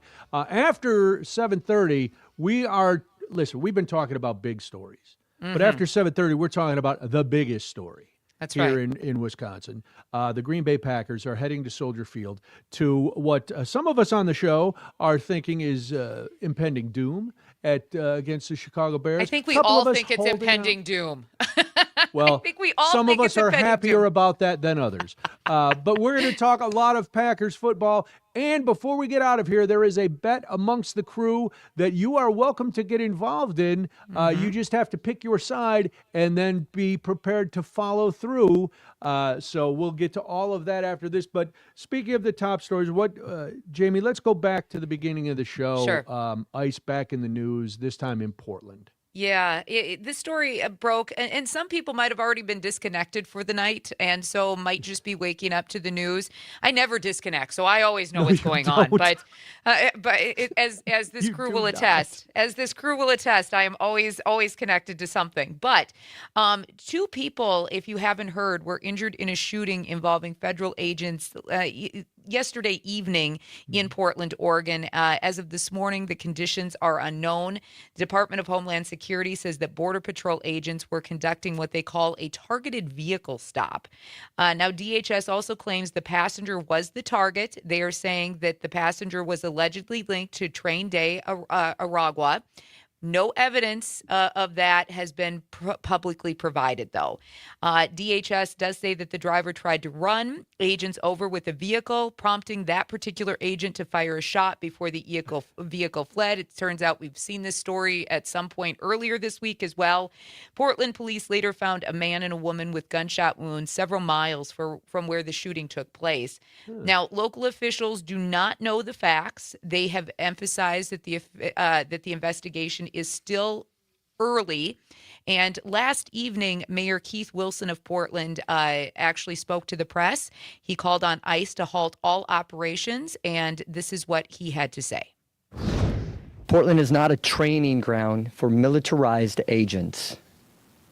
When the administration talks about using full force, we are seeing what it means on our streets. The consequences are not abstract. They are felt in hospital rooms and living rooms, in the quiet moments when families try to make sense of what happened, what is happening. We know what the federal government says happened here. There was a time when we could take them at their word. That time is long past. That is why we are calling on ICE to halt all operations in Portland until a full and independent investigation can take place. Our community deserves answers. Our community deserves accountability. And most of all, our community deserves peace. Now, as of right now, Oregon officials are saying that this investigation is with their state law enforcement. There's a part of me, just based on what we've seen happen in Minnesota over the last couple of days, that think that that's probably going to change. After all, Governor Tim Walz in Minnesota yesterday came out and basically said that Minnesota law enforcement agencies have been completely taken out of that investigation of the shooting. Yeah, right. That happened in Minneapolis earlier this week. So, call me crazy. Call me just going off the facts, whatever. I probably foresee the FBI overtaking this. And it was interesting because if you listen to Governor Walz yesterday, he made sure to point out that we can't really trust the validity of this investigation. Well, I wanted to ask you just on a personal note. And again, going off, we're trying our best in this new iteration of Civic Media to go strictly off the facts. But once you look at the facts, everybody's allowed to have an opinion. So there's a smell test of facts. Yes. Let's be honest. Right. So in your opinion, would you trust this investigation either in Minneapolis or in Portland if it was strictly the FBI? No, I would not. Mostly because, like most of what's happened with this administration, it is filled with people who want to appease our particular president. Right. These are people who are not trained or educated in a lot of facets in the fields that they have been made secretaries of their departments. Yes. You kind of have to know how these things actually work in order to actually do the work and not be about appeasing one individual in question. And I always, we talk a lot about people, lifelong politicians, and I'm like, I don't know. But some jobs, well, any job, I don't care who you are. If you go to apply for a job with absolutely zero experience, you're not going to get it. There should be a little higher bar for people who are in really, really important positions in this country. And again, this has no bearing on any administration. It just happens in this one, some of the appointments are very glaring in their lack of experience and know-how. And let's be honest, every administration tries to eke by that one in the hearings, right? Yes, usually there's a one. Yeah, and there's one. They're easy to spot, and you go, oh, come on. Really? You're trying to put this person in? And again, that's everybody. Yes, because we all have friends we want to help out. Right? Right, exactly. Let's be realistic. This administration has a few that have had a few more glaring, really? That's the one you want to try to get through, right? Unfortunately for the American people, in like a lot of things that this Congress does, they tend to rubber stamp a few maybe that shouldn't have been passed through for appeasement, for lack I of like better that you terms. threw in the maybe. That was very diplomatic of you. I'm trying to be very diplomatic in this new age of civic media where we want to be as fair and articulate and factual as possible. Until the next segment where tribal lines will be drawn. A we're big drawing 'em. game Saturday. We are going to draw them. I'm Brian We are Noonan. drawing. I'm Jamie Martinson. It is 7:29. You are listening to the Civic Media Radio Network.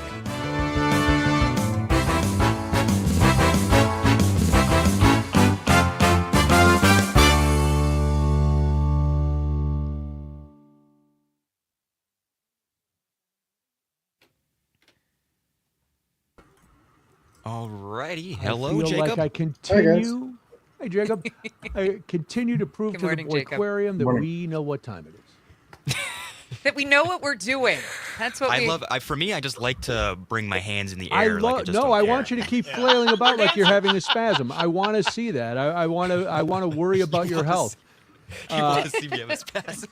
We're trying to look like those, what is it, the car dealership things. Yeah, the inflatable long. That's The cool. wacky wiggly man. Yes. Yeah. All right. Yeah. Now I'm looking, Jacob, at your wall. I'm seeing your allegiances, and I have a feeling they lie north of the border.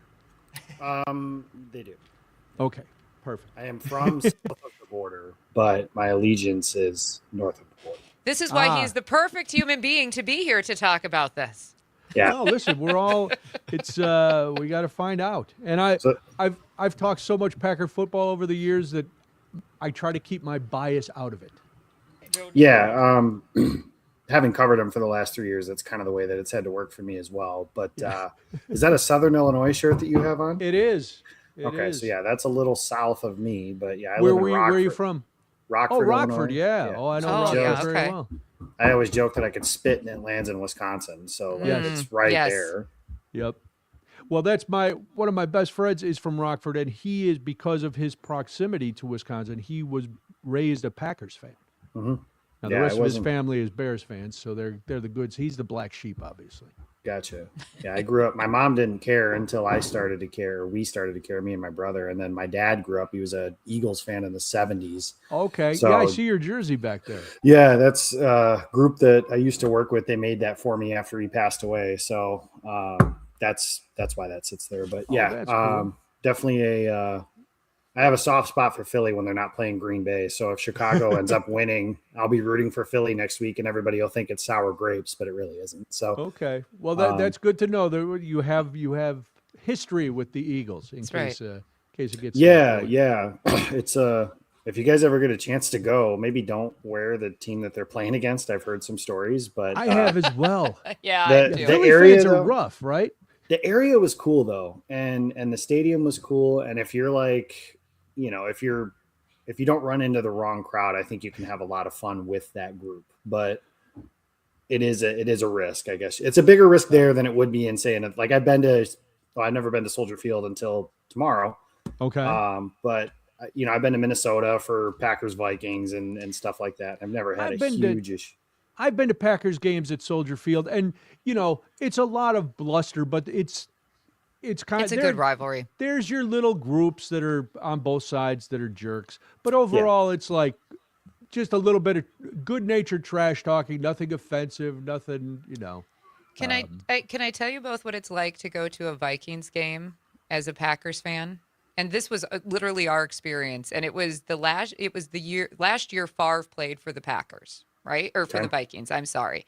Oh, and that was a fun one, then. It was a fun one. And they ended up going into the old dome, the inflatable topped one, the Packers did, and beating them 31-3 or something, right? Yes. It was awful. It was an awful game. We had beer dumped on us because we were wearing green and gold. They were throwing rocks at us at waiting for the train. Literally. That was, and we have friends who are Vikings fans, so I don't hold it against all of them. But I was like, wow. Talk about wanting people to come to your stadium. Some of the vendors, if you were wearing green and gold, they would wait on everybody in purple and gold and not wait on you at all. I'm not even joking. That was our experience. It was unbelievable, especially as a Packers fan, where when you go to Lambeau, right? And I don't say this, but they are really friendly. They take care of you. They make sure that no matter what your jersey says, that you are a guest, you are waited on, you are treated nicely. It was a much, much different experience. It must. Maybe it's. And it might have changed with the new ship. It might have changed. The benefit of being 6'5" and being there with my brothers when I went to a Bears-Vikings game in the old inflatable top stadium, we didn't have any issues. Nobody said poop with a mouthful to us. We were all wearing our jerseys. We were ordering beers. We were having a good time. That was a tough one for them, just because they had. There was so much hope there, and then I can tell you, Minnesota hates the Packers more than any team in the world. Yes. So Yes. That's probably true. Who's trying to get in?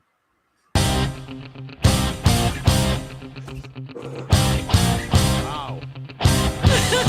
Boy, Aquarium, you guys are on top of it today. Here we go. 7:35 right now. Civic Media Radio Network, Civic Media Boardings with Jamie Martinson. And I'm Brian Noonan. They do it. Both sides of the battlefield have the eye of the tiger. The big fight by the lake tomorrow as the Green Bay Packers head to Soldier Field in Chicago for Wild Card Saturday. Oh, my goodness. What will happen? I don't know. But somebody who has some insight, who's been covering the Packers for Sports Illustrated, Jacob Westendorf, is here to give us the keys for a Packers victory. Jacob, thanks for being here. This is, as you can imagine, all across Wisconsin and all over the Chicago area. This is the real story. Yeah, there's an invasion. There's all kinds of stuff. But it's Packers, Bears. It's the playoffs. This is it. Tomorrow night, the game on Prime. Let me ask you this. As a guy who covers football, for an average fan, is the NFL kind of sticking it to people, putting a game like this on Prime? Yeah, so I read earlier in the week something about how like every network, that was their number one or number two choice. So they all get to like kind of bid on what game they wanted. And this was the game that I guess everybody wanted. Sure. So then I read that like they basically kind of gave it to Amazon. I think that was a highest bidder kind of situation. I don't want to put words in people's mouths when I say that, but yeah, it stinks. I mean, I think that the average consumer these days has Amazon Prime, but for the people who don't, I don't know. Yeah. I'm older and I'm mid 30s, I guess is saying older, but I remember being able to watch every game on Fox or CBS when I was a kid, and now I got to have 17 different services and everything just to watch professional football. Or you had a schedule. You had a schedule, right? AFC played on this station, NFC played on this station, and you flip between the two on playoff weekend, and that's what happened. And so, I think for some people it's unfortunate. And by the way, in some local markets, the game will be on your local affiliates, but you have to be in those local markets and be able to get those affiliates. So it makes it even doubly hard. I'm glad you're here, though, Jacob, because you even out this Bears-Packers rivalry on our little morning show team. So I'm glad that you're here. But both of these teams are coming off of a losing streak. I mean, let's talk about that first and foremost. The last team that the Green Bay Packers beat was Chicago, and the last team that the Chicago Bears beat was Green Bay. So who's going to get the rhythm, do you think, to maybe start the offense off on Saturday? Yeah, that's a really good question. If you believe in momentum, and I'm not so sure that I do from one game to the next, but neither team really has it. Chicago has lost 3 of its last 5, and that would look a lot worse if not for the comeback against Green Bay here a couple of weeks ago. And Green Bay, you could say, I've been kind of joking with people. They've lost 4 games in a row with an asterisk next to it because obviously last Sunday, when you start Clayton Tune and 4 backups on the offensive line, I know every game counts in the standings, but that is not a game that the Packers were actively trying to win. Similarly, if Chicago had started their 3rd-string quarterback and so on and so forth, they're not actively trying to win in a game that they do something like that. But I do think that a big key to this game could be whoever finds that rhythm first, not even just that the fact that the Packers have lost 4 in a row and Chicago 3 out of 5. Jordan Love has not played since the first half of that game against Chicago here. That was December 20th. That will have been 3 full weeks ago. Do you think that's a concern in the Matt LaFleur offense of him getting into rhythm early at all? No, I don't. I've looked up before. Jordan Love has played, I think it's 4 games coming off of 2+ weeks. And most of them are season openers, but he was really good in the season opener this year against Detroit. He was really good in the season opener last year in Brazil against Philadelphia before he got injured. There's one bad game that he's had off of that much time of rest, and that would have been last year against Minnesota at Lambeau Field. He had missed 2 games with the knee injury. He came back. He threw for a bunch of yards, threw 4 touchdowns, but 3 interceptions, and Green Bay fell behind 28-0 in that game. Now, the good news is he's not facing Brian Flores in that Minnesota defense.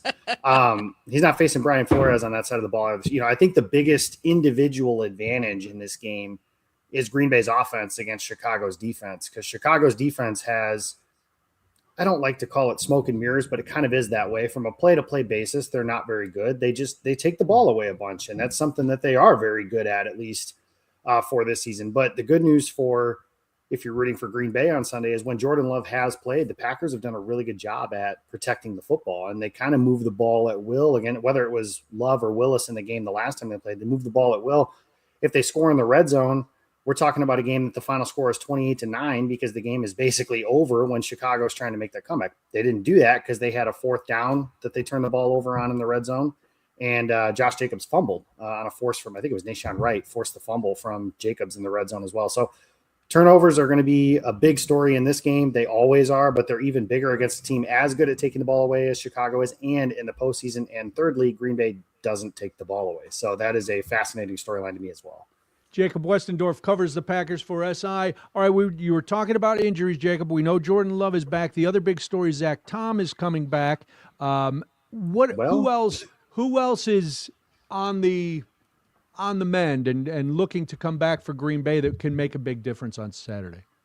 Yeah, I don't mean to pump the brakes on Zach Tom, but they kind of did that yesterday. Matt LaFleur said they're giving him a day off, and they said it was just a rest day.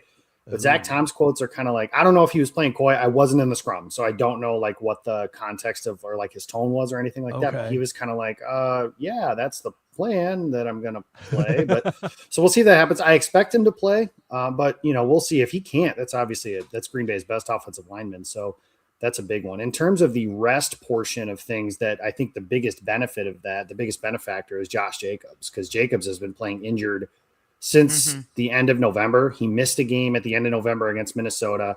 That's the only game he missed.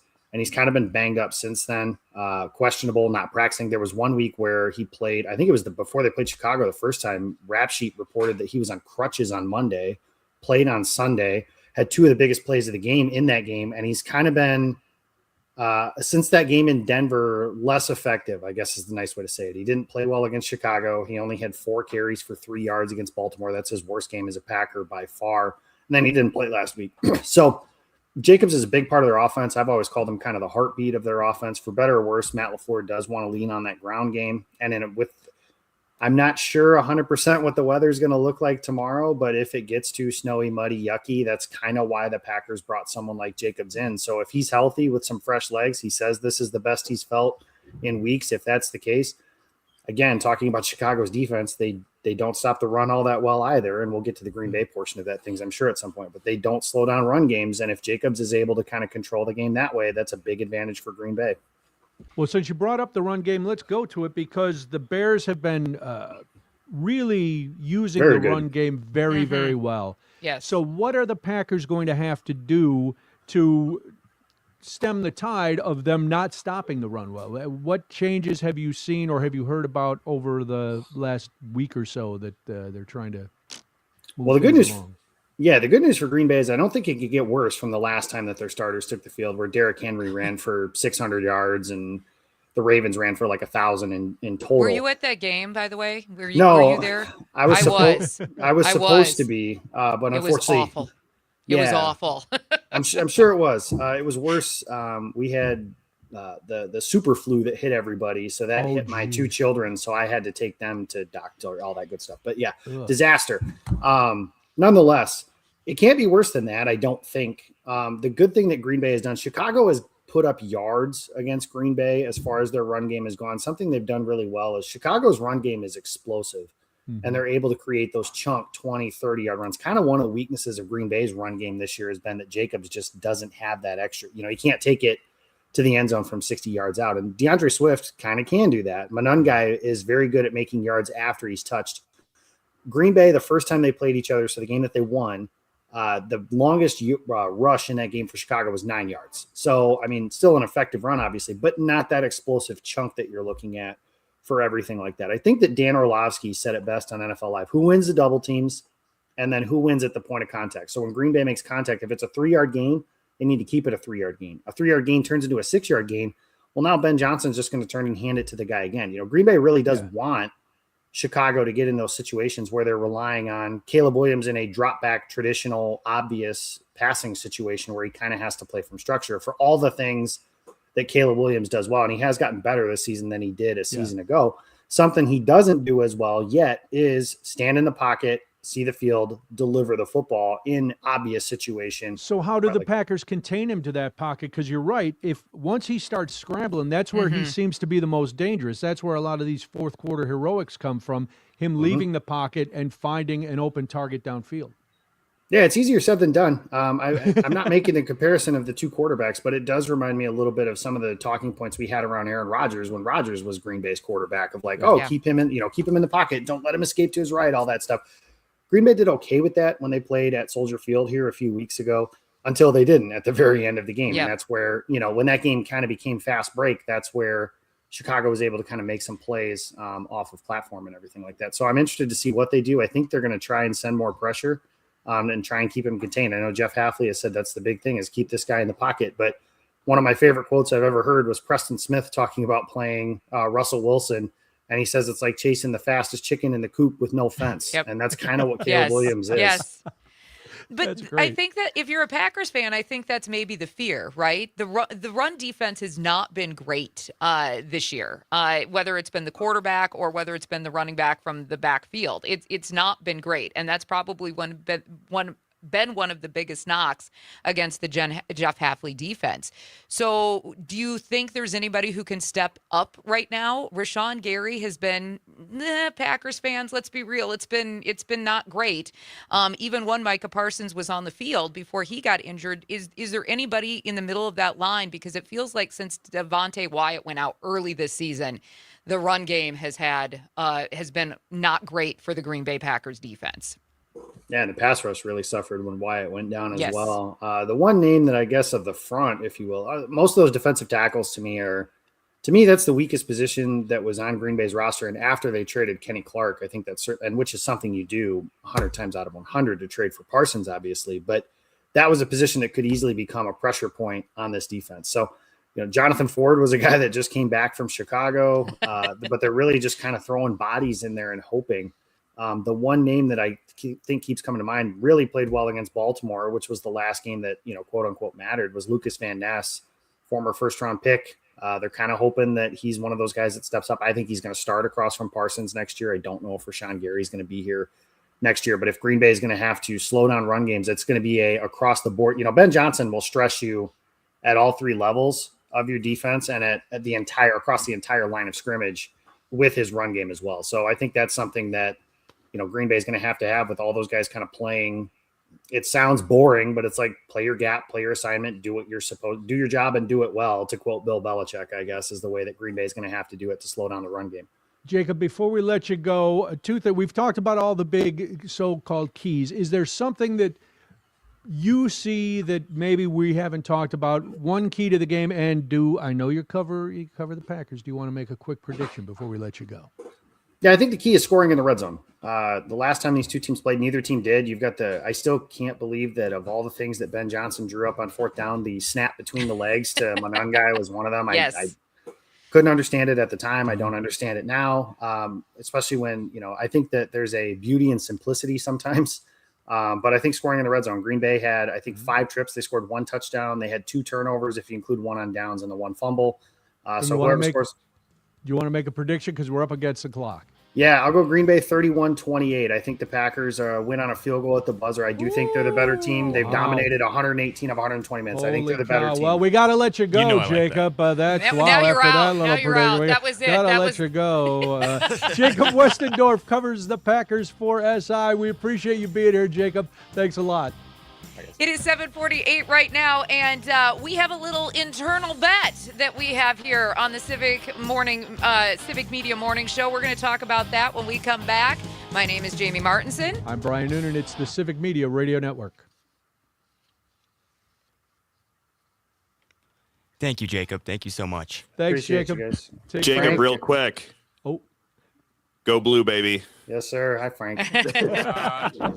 Thanks for doing this, man. We appreciate Thank you. Yeah, you take so care, much. guys. Good Appreciate luck. it. Thank you. Thanks. Have a good one. If I hadn't stumbled all over my words, we would have hit that break. Sorry, that was me. According to my clock, we hit it. Were we late? We were about a second. It was my a second fault because I late. stumbled. As soon as I did, I was like, damn. I think, Brian, I think for you, it's because you have like a maybe second and a Slight half, delay. 2 second delay. Yeah, very slight delay on StreamYard. Yeah. And that was that was totally on me. I stumbled my words. So No worries, no worries. That was good. Game winning he's field great. goal, though? Oh, I don't know about that, but that's okay. hey, He was McManus's good. thigh is He was healthy. a good. He was a We're good get, Frank. Nice job. Yeah, thank you. He's awesome. You know, sometimes past connections really come through in this Yes, business. they do. Yes. Keep notes, Boyquarium. networking, Try to say- networking. One of these days, we're gonna put you guys, on our when we're hosts, right? One Oh, day, yeah. right? Boy, it's gonna be the Boyquarium Maybe show. that I should look be our forward to it. maybe that should be our April Fool's Day. Oh my gosh, The we're- Boyquarium takes Where is the over. Boyquarium That's show? gonna be. Oh Yeah. man. Honestly, tap on the glass. I don't hate it. Yeah. Keep thinking. If I was a That would host, be- oh my gosh. Oh, God. Boyquarium. Yeah, you would have Jamie and I as your producers. I know And Brian. I would be your CJ. Yeah. Brian would just call in with different voices and heckle you guys. Yeah. And Jamie and I would be on That's right. you guys. Oh my. I That's can't right. even Where's Jamie? She much prettier than Pat. I mean, I don't know if that's a compliment or not. Like, I don't know how to take that one this morning. That's a low Take bar. it as a compliment. I thank Yeah, you. gotta take it as a compliment. Oh, yeah. I mean, Pat's a good-looking guy. Man, he is. He's a handsome man. Tough Very opponent. handsome.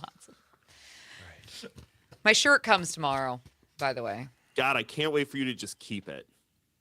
So, I will not purchase one. I will borrow one No, from I don't. Dom. I don't blame you for now. I'm Yeah. not. Oh, Yeah. I also Parker, wasn't don't in on that worry. conversation, so. Yeah.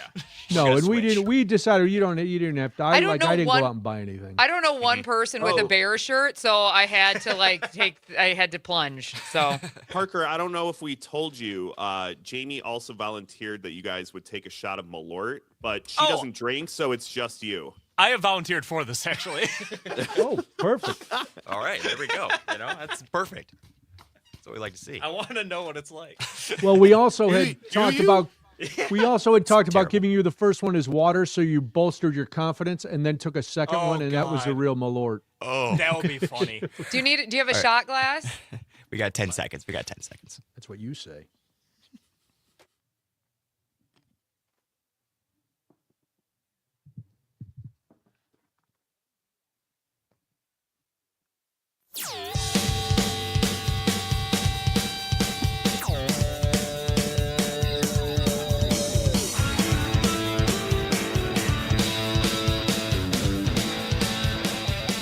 It's 7:52 right now. Civic Media Mornings on the Civic Media Radio Network. I'm Jamie Martinson. And I'm Brian Noonan, and tomorrow at 7 o'clock, the big kickoff, Bears-Packers, or Packers-Bears, depending on where you are in the world. The two rivals What is meeting happening at on your Soldier head? Field. No, just This stop. is- Just oh, stop. Yeah. Just stop. Let's go. Wow. Woo. You look good, Brian. Let's I think do you look it. good. Here If we you are go. if you're watching the live stream right now, there is something atrocious on the top of Brian's head You right say now. atrocious. I say look I at think your it's own pretty. shirt before you judge. This is my Chicago Bear. You people in Wisconsin are not the only ones with foam headwear. This beautiful bear's head adorns my dome. So, like I didn't wear a Bears shirt today. I anticipate Monday being completely dressed to the nines. If you want to make a prediction before we get out of here, 855-752-4842, 855-75-CIVIC. Who do you think is going to go to the next round of the playoffs? I think it's obvious that Jamie believes it also will be the Bears because she thinks my hat is so fetching. No, I do not think that at all. First of all, the hat is not fetching. Second of all, it I'm is sorry. not going You to be wear the You wear a Bears. chunk of cheese on your head. This is a beautiful bear. that adorns my head. We love our cheese here. We love our cheese. I love your cheese We are all as about well. being cheese heads here. We own it. We love it. We are one with the cheese. Sarah over on our text line from Fitchburg also thinks that it's going to be the Green Bay Packers. So thank you for that, Sarah. It's early. It's early in the morning. Sarah's judgment may be a little off. She may just no. be Her judgment is drowsy. perfectly clear. It is perfectly clear on this Friday morning. Can I unlike just the say skies. something? Please do. Oh, are you going to jump in? No. Yeah, real quick. Take your time, Frank. I'm very uneasy about this game. And Jacob, from the previous segment, giving his prediction has me even more worried. He's usually, I follow him on X. Right. He's usually right. Yeah. Oh, no. Well, usually Jordan Love isn't always 100%. plays well against the Bears.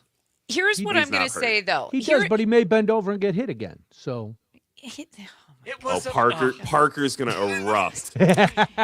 Brian has a conspiracy theory that this was a horrible penalty call. No conspiracy. That's It's conspiracy, my friends. Yes. No conspiracy. Here's what I'm going to say. I am only easier about this game if Zach Tom is healthy and in the game. Honestly, because we talked about this a little off the air this morning, and the Bears defense, I understand what Jacob is saying when he joined us last segment, but the Packers O-line has been a little misaligned this year. There's been a lot of ins, a lot of outs, a lot of injury. 8-5 for the Packers. That's the record when Tom is healthy and in. 1-5-1 when Tom is out. So for me, it's going to hinge on whether Zach Tom is actually back in the lineup. And let's be honest, who doesn't want to see Montez Sweat and Zach Tom in like some ultimate battle royale? Hello, But even football if fans. he is in the lineup, is he 100% to go? That's my And question. That's the real That's my big question. Yeah, All right, but that's listen, X's and O's aside, we have a juvenile bet that we're making amongst the crew. And Well, of if you want to get in on this bet, you could just text Bears or Packers to 855-75-CIVIC, because then you will have to endure either you'll have to endure being humiliated or enjoy watching fans of the other team be humiliated. Jamie, do you want to give out the bet? Because Absolutely. and clarify who's who in this Okay. bet, because there's two camps on this show. That's right. That's right. I've never been outnumbered by Bears fans in my life, and here I am. So, Boyquarium, Dom, where is your allegiance lie? I am a Bears fan. I'm from Chicago. I'm a Bears fan. How can you even sit next to him, Parker? I'm not happy about it. You smell. He smells like cheese. I don't know. He smells like cheese, or I don't know. Parker, obviously a Packers fan. Obviously a Packer fan. I will point out the two Packer fans here are wearing Packers stuff. We are. Definitely. Nancy over Yeah, on but our that's off text the line. rack. This is custom. Nancy over on our text line. We cannot be friends. She says the Bears, but thank you for chiming in this morning. Frank, we're your loyalties. I currently am within walking distance to Soldier Field, so I am also a miserable Bears fan. Okay. All right. And I don't even have to ask you, You don't Noonan. have to You got a ask me. hat on. It's funny. Chris texted in, the Bears still suck. Go Pack, go. Well, guess what? That may or may not be part of the bet. Jamie, what is our bet before we get out of here? So, for Parker and I, if the Bears win on tomorrow evening, I want to keep saying Sunday because that's what's ingrained in my brain, but tomorrow evening, then I will show up in a Bears shirt, which I have purchased because I know nobody who owns Bears novelty apparel. I will show up in a Bears shirt on Monday morning, not happily, but I will do so. And Parker and I will also sing Bear Down. That will be how that goes out. And there might be like a shot of some alcohol in there or something. We won't tell the FCC.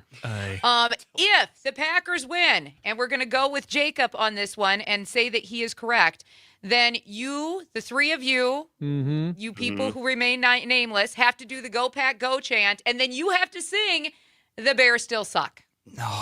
On the air. Like for I us. said, if the Bears lose, I will happily sing loudly that the Bears still suck. If they choke I'll be the loudest tomorrow, voice. it's definitely a thing, and we will pay this bet off on Monday. I think Sherry is drunk. Sherry says Packers 357 to Bears 3. Yes. That's taking out some This is anger my on girl. Madden. This is my girl, This Sherry. is like the Sherry Bears is counting on a Superfans fast SNL start. skit. The Bears 357. Oh wow, Sherry, good for you. I hope the Like the headache confidence. goes away soon before the game. That's So, confidence, yeah. Brian. That's confidence. Is it? Delusion masked as confidence, maybe, but aren't that's we okay. Aren't we all as football fans a little delusional? Just Oh, a yeah. little. Okay. 100%. So All right. we will pay this off on Monday between the two warring factions here on the program. But we right. made it through week 1, Jamie. Here we did. go. We did, and they didn't tell us we can't come back on Monday. So one of us will be doing something anti-team. It is 7:59 right now. Civic Media Radio Network. This is Civic Media Mornings. I'm Jamie Martinson. And I'm Brian Noonan. Thank you for listening. Have a wonderful weekend. Go Bears. This Go is Pack, go. Civic Radio Network.